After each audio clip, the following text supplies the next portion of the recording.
Bismillahirrahmanirrahim. Elhamdülillahi Rabbil alemin. Vessalatu vesselamu ala Rasulina Muhammedin ve ala alihi ve ashabihi ecma'in. Musulman doğanımız soraptır.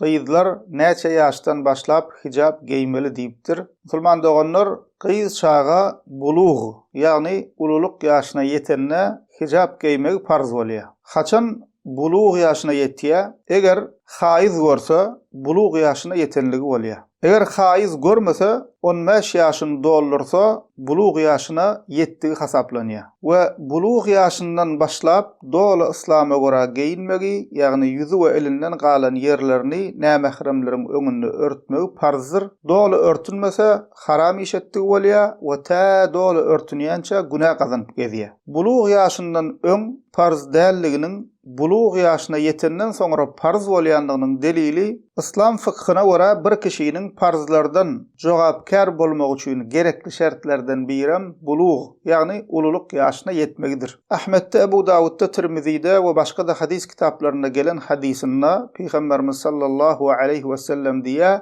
"Rufi'al qalamu an thalatha, anil naimi hatta yastayqiza, ve anis sabi hatta yahtalima, ve anil mecnuni hatta yaqila." Üç kişiden galam göterilendir, ýagny olar eden işinden jogapkar däldir. Oýanýança ukudaky kişiden, bulug, ululuk ýaşyna ýetýänçe çağadan we akly ýerine gelýänçe däliden diýär. Ýagny üç kişiniň birem kim? Bulug, ululuk ýaşyna ýetýänçe çağa. Emma bilmeli möhüm zatlarymyzyň biri, gyýyz çağa bulug ýaşyna ýetmänke islama görä libaslar giydirmelidir we kiçilikden hijaby öwrenşdirmelidir. We her bir musulmanyň hijab diýilende bilmeli meselesi zina nähili örtünmeli we islamyň buyuran hijabynyň şertleri nämeler? Özüňçe örtünüp ona hijab diýeniň bilen ol entek Allah Taala we Peýgamberimiziň buyuran hijaby bolmaýar. Hijab diňe kellany örtmek däldir, tutuş bedenini örtmekdir. Islama görä hijabyň şertleri boydan başyna bedenini doly örtmelidir.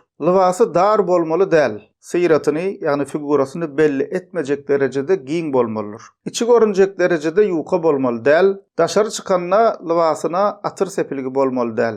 Erkekleriň libasyna meňzemeli däl. Kapyr zenanlara mahsus libas bolmaly däldir. İllen ütköşük bolmak üçin, üns çekmek üçin geýilen libas bolmaly däldir. Diýdik, musulman doganlar, gyýyz çağalarymyza bulug ýaşyna ýetmänke islama görä libaslary giydirmelidir we kiçilikden hijaba öwrenşdirmelidir. Elhamdülillahi Rabbil alemin.